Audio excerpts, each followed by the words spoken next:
রাজধানীতে তেলের সংকট কাটছেই না। বেশিরভাগ পাম্পেই মিলছে না অকটেন ও পেট্রোল। রেশনিং পদ্ধতি তুলে নিলেও প্রতিটা পাম্প তেল দিচ্ছে সীমিত পরিমাণে। এতে যানবাহনের তেল দ্রুত ফুরিয়ে গিয়ে আবারও লাইনে দাঁড়াতে হচ্ছে চালকদের। তেল না পেয়ে ফিরে গেছেন অনেকে।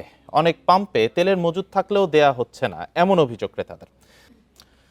এ বিষয়ে আরো জানাতে নারায়ণগঞ্জ ও খুলনা থেকে যুক্ত হচ্ছেন সহকর্মীরা। শুরুতে নারায়ণগঞ্জ থেকে যুক্ত হচ্ছেন সহকর্মী রাকিবুল হাসান।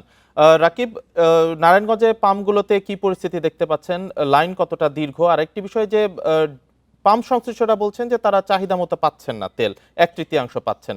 তো ডিপো থেকে কি এ বিষয়ে কোনো আনুষ্ঠানিক ব্যাখ্যা দেওয়া হয়েছে কিনা? 200-র বেশি সার্ভিস ও ফিচারে লেনদেনের সব বিকাশ অ্যাপে সম্ভব।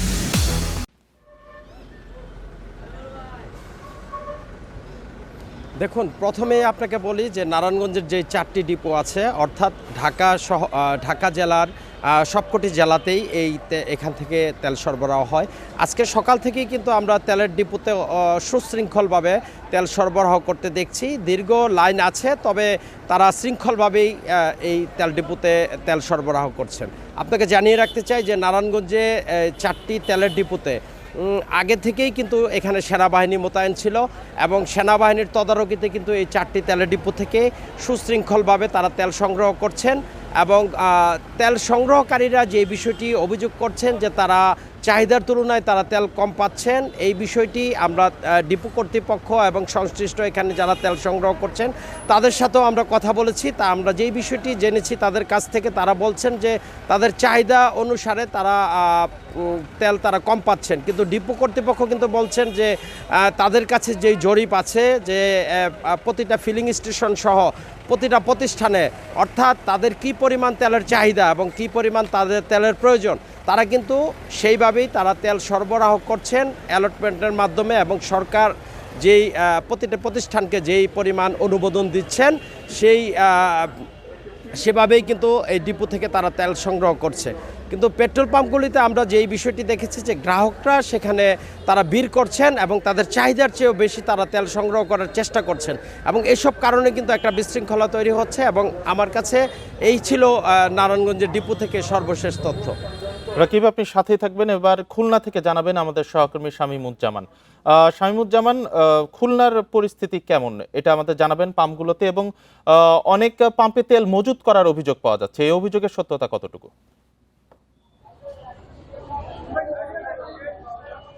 আমরা এই মুহূর্তে আছি খুলনার কেসিসি পরিচালিত পেট্রোল পাম্পে। আমরা কিন্তু আসলে দেখছি যে গ্রাহকদের দীর্ঘ লাইন। আমরা অনেকের সাথে কথা বলেছি, কেউ 1 ঘন্টা, 1.5 ঘন্টা, 2 ঘন্টা অপেক্ষা করছেন। আর অনেকেই বিভিন্ন পেট্রোল পাম্প ঘুরে তেল না পেয়ে এখানে এসেছেন। এখানে আসার পরও কয়েক ঘন্টা বা দীর্ঘ সময় অপেক্ষার পর তারা তেল পেতে পেরেছেন।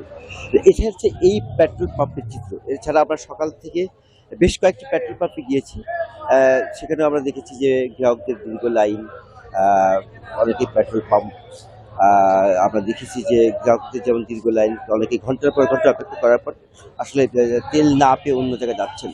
তো আসলে এই যে চিত্র শুধু খুলনা না, সারা বাংলাদেশের পেট্রোল পাম্পগুলোতে একই চিত্র। আমরা এই বিষয় নিয়ে আসলে কথা বলেছিলাম পদ্মা, মেঘনা এবং ডিপো, 3টি যে ডিপো আছে, 3টি দায়িত্বশীল কর্মকর্তাদের সাথে। তারা যেটা বলছে যে গ্রাহক পর্যায়ে এই যে হয়রানি, আসলে এত হয়রানি বা ভোগান্তি হওয়ার কথা নয়। কেননা তারা যে পরিমাণ তেল সরবরাহ করছেন সেই তুলনায় কিন্তু আসলে গ্রাহকদের এত ভোগান্তি হওয়ার কথা না।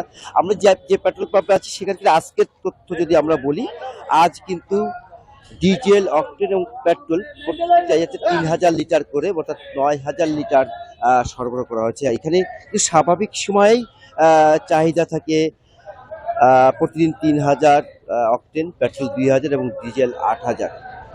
এবং সেই হিসেবে কিন্তু আসলে খুব বেশি ভোগান্তি হওয়ার কথা নাই। তবে এই বিষয়ে যে ডিপো কর্তৃপক্ষ যেটা বলছেন যে তারা দেখেছেন যে একজন গ্রাহক 2 বার, 3 বার, 4 বার, 5 বার করেও কিন্তু আসছেন এবং বিভিন্ন সময় ঘুরে আসছেন। অর্থাৎ যার যতটুকু না প্রয়োজন তার চেয়ে বেশি সংগ্রহ করছেন। এই বিষয় নিয়ে গতকাল যেমন 2-3 জনকে তারা ফেরত দিয়েছেন, 2-3 জন গ্রাহক ফেরত দিয়েছেন, এমন অভিযোগও পেট্রোল পাম্প থেকে করা হয়েছে। তারা যেটা বলছেন যে তারা খেয়াল করেছেন যে কয়েকজন গ্রাহক একাধিকবার এসেছেন এবং তাদের নজরদারিতে ধরার পর 2 জন গ্রাহকের তারা তেল না দিয়ে ফেরত দিয়েছেন। তার কারণ কি, তার আগেও তারা কয়েকবার জ্বালানি তেল নিয়েছেন এবং তারা যেটা বলছেন যে আসলে মাঠ পর্যায়ে সাধারণ গ্রাহকদের যদি আসলে একটা শৃঙ্খলার মধ্যে আনা না যায়, অর্থাৎ গ্রাহক পর্যায়ে যদি আসলে একটা নিয়ন্ত্রণের মধ্যে যদি না আসে, তাহলে কিন্তু এই সংকট থেকেই যাবে। তবে এই